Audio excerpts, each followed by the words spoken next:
Harry Potter and the Hearted Stone by Mr. Christopher James Rush.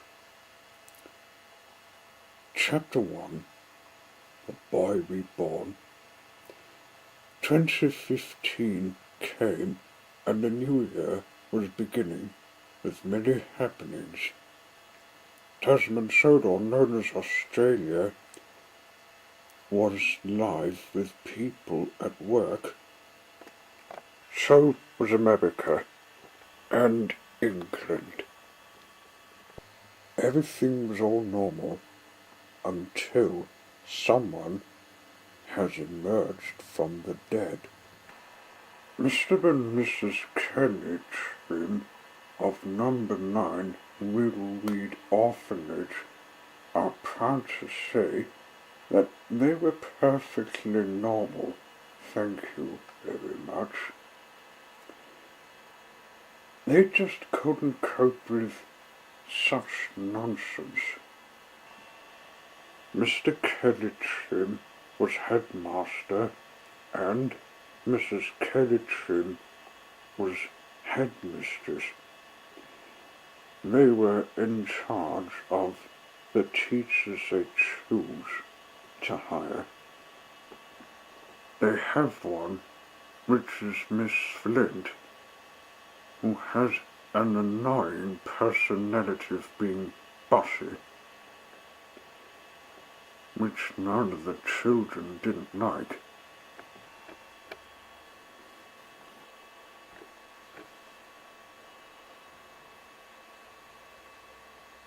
They didn't like being away from their parents. They know Whittleweed for years because they used to work in it and were murdered from Miss Flint. She was an evil woman and had kept her actions of hurting anyone a secret. The Kelly Trims had the school to themselves. They do, however, have a secret, and their greatest fear was that someone would discover it, or some pony. When they were little, they had some memory of a black pony who was a threat to them. They didn't know she was doing it because they had less knowing. Miss Flint also had a secret too. When she was ill in hospital, she met the same black pony who threatened her as well. She too was less knowing. The three of them tried to forget it, but no sooner had they slept in their beds, that dreadful word haunts them. They were busy sorting out papers that they didn't see the black pony, Nightmare Moon, spying on them. She heard children need a better school without cruel, ill users. So she began her trick. The story starts when Mr. Kelly Trim is heading to the factory which made ink bottles. He was about to make and give them to any shop that needs them. He went to his car and was just about to drive out of sight when he caught sight of something peculiar. A black pony was standing about the property, and there was a child that was with her. Her eyes were looking at something. He wondered if it was a trick of the light. To his shock, it wasn't. She was reading the sign, number 9 Whittleweed. No, he couldn't believe this. ponies couldn't read signs. After looking at the pony, he gave his head a little shake and drove off.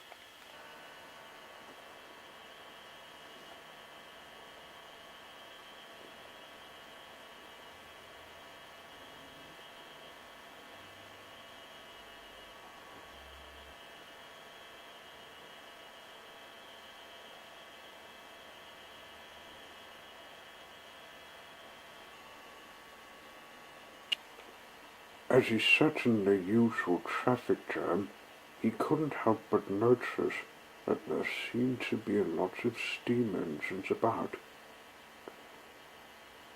It wasn't as if this was some get-up he thought it would happen, but they, to his surprise, were talking about something. He didn't get a word out of them as he drove out of the traffic jam, though seeing the sight of them made him feel uneasy.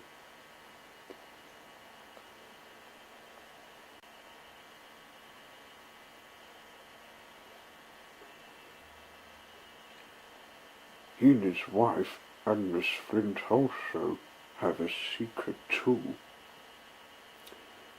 Harry's father, James Potter, used to come here and would sometimes avoid putting his name in the orphan list when they tried to get him to do. So he took out his wand and sent a spell on them to give them a threat. Was it the pony that James did on them? Yes, that could be it. He came to his office.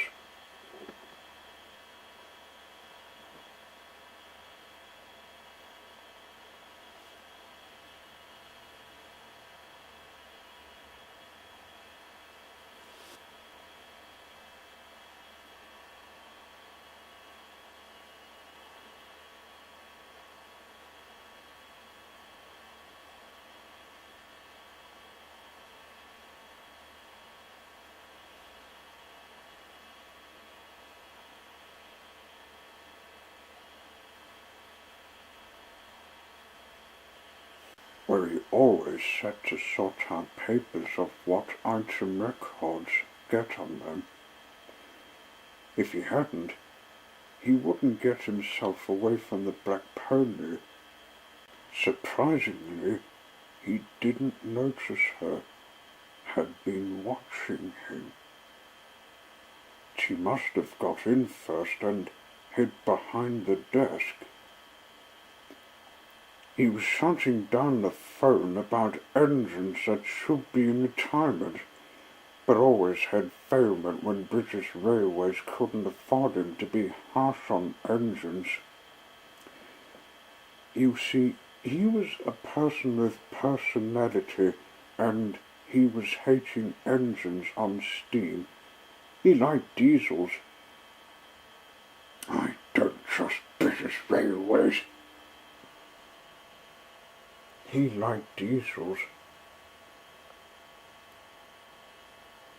but he remembered a black engine named Diesel who said rudely to him, "Oh, shut up, Mr. Kennertrim, you bottom git.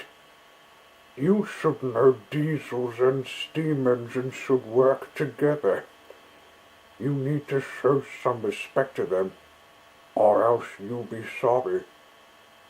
He still remembered that word, but he refused to believe steam and diesel should work together. He'll be sorry if he don't watch out and sort out the last one. As he finished up the papers, he went to get himself a chocolate slice from a cake shop near where he was working.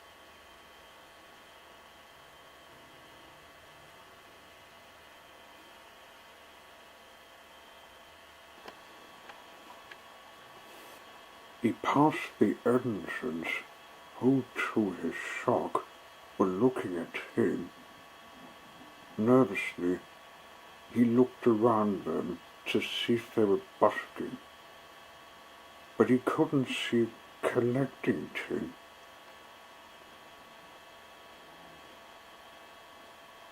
He got wet from them, wishing steam at him. He was about to go into the cake shop when he caught a few words of what the engines were saying. "Did you hear about Harry Potter?" "Yeah, Percy. He's been reborn from the graveyard. Godric's Hollow."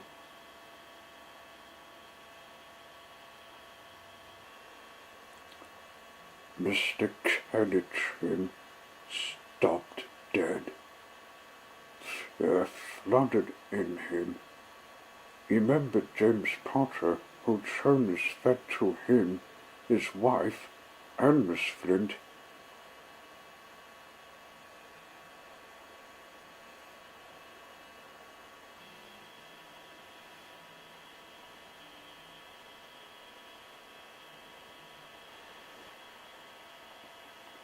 He went back to his office and was about to find his phone to dial his home number when he changed his mind. He stopped and had a thought. Thinking.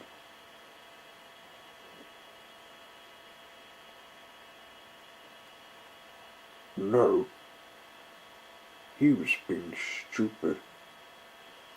Harry Potter was an unusual name. He'd never known James would have a son that would be liking to be with him after he was married to Lily Potter. He'd never seen the boy in all his life, ever since he and his wife hired Miss Flint. Come to think of it, he wondered if he would question the boy. Yes, he might get him to answer him truthfully, but he thought about the boy's first name. It might have been Harvey or Harold whatsoever. He couldn't think of any other person that has a last name Potter. Otherwise, he'd be more stupid than he was. "James's curse is starting to grow more dreadful on you, Mr. Kellitrin," said a thoughtful tone of Nightmare Moon, who suddenly popped out on him. Mr. Kellitrin screamed, seeing her again, decided to get back to his car and head home.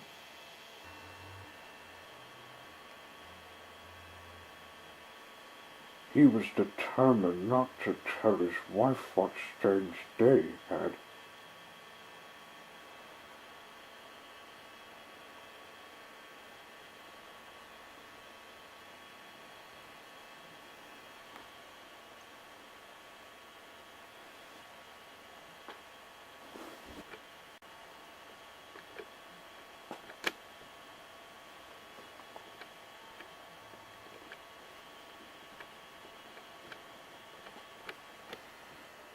When he came to Whittleweed, he looked in the classrooms, which were empty. Something indeed was strange happening. The orphanage was empty, and not a single child ever put a foot in it, except the black pony, who spied on him through the window. The sight of her gave him a bit of a scare. Mrs. Kellitrin and Miss Flint came up to him. It was no good. He had to tell them. He said clearly, Daisy dear, and Miss Flint,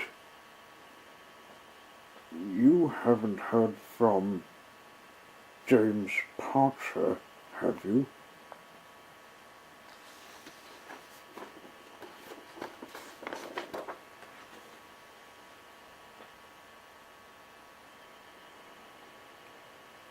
Miss Flint and Mrs. Kettitrim got a bit upset whenever they think of their student that refused to give them his name, and were nearly killed, and as he had expected, they seemed outraged and shocked. No? Why? They asked. Some black pony, wherever it came from, has been giving us some threats. I was wondering if she knew about James Potter, and come to think of it, that James hasn't been found ever since he didn't come back here in 2000. So? Well, he has a son named Harry Potter.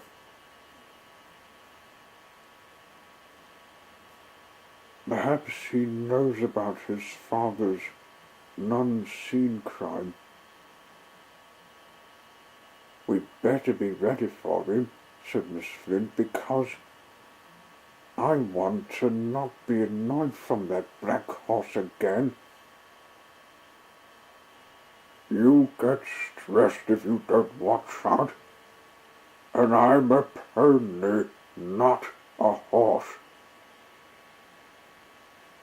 The Kellytrims and Miss Flint didn't like being shouted at, that tone voice, and it was a bit late for them to find anyone hiding. So they went to bed. Outside the house, Nightmare Moon was seeing her trickers worked. Now she had to let the fun part do the rest. Midnight came. Nightmare Moon was standing in front of Riddleweed, as though she were waiting for something to come out of the fog. She saw something which had caught her eye.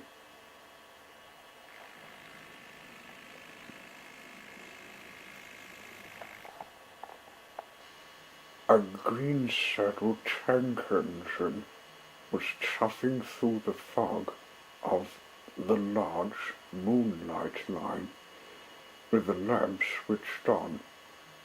It had 4 small wheels, a short stumpy funnel, a short round cylinder boiler, and a gold dome.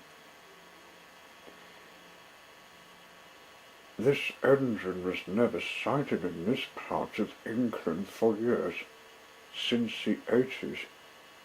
His name was Percy the Small Engine. He'd never been to Whittleweed before, let alone he realized it was another orphanage.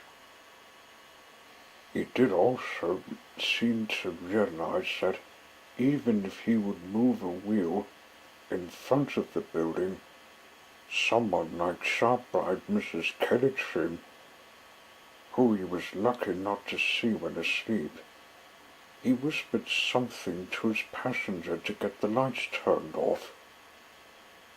Harry said a spell, and in a single minute the lights went out. Percy saw Nightmare Moon, who trotted up to him.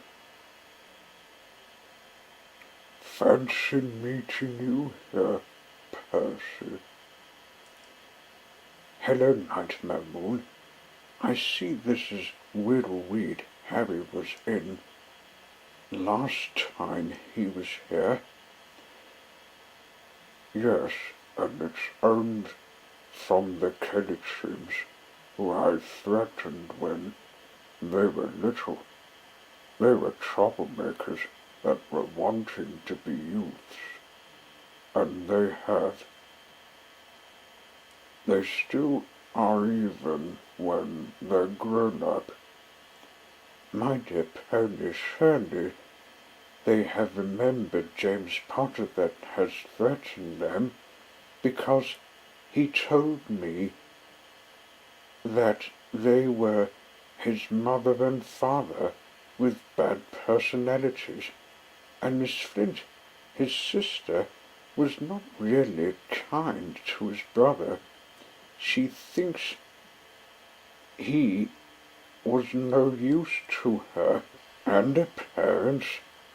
That was when he put a curse on her, having you threaten her. They don't know he's a wizard. That's probably why he and them didn't get on well. God only wants them to be respectful to him, but they didn't, and that's why I threat them. I've done it for years. Anyway,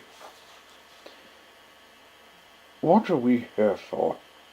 I've come to give Harry his own hidden room in James's room. Percy was shocked. You don't mean in this cool orphanage? Nightmare Moon, you can't be serious. These people will never be respectful to him. And remember what I said. If he does any crime, for his sake of escaping this affair would start. There would be investigations that will hunt him down. After all these years, he's been dead after telling the Muggle world the truth of his story. That is true. He will do a quiet crime by putting ink in their drinks, so the police won't come after him. Is he with you? Yes, he is. I told him to turn the lights out. Yes, I have, said Harry, who came out. Would my friends be around? They will, when I remake them from their graves, Harry. Your father has a room, and it's in the top floor. And remember, some orphanages may be friendly, others may not, and your wand is your life. And your task is to poison Miss Flint and the Kellytrins. They are to be stopped after you have a look round the next day. Good luck. Thanks, but where can I live? Your house is still in Equestria. Off you go. So Harry walked up to the door, and Percy steamed away back to Tasman Sodor. Nightmare Moon vanished.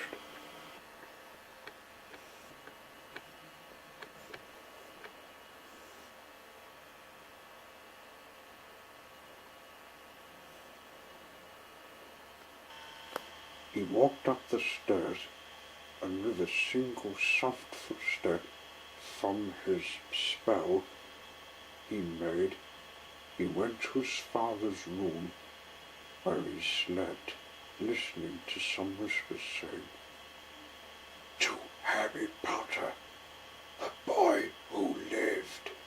End of chapter 1.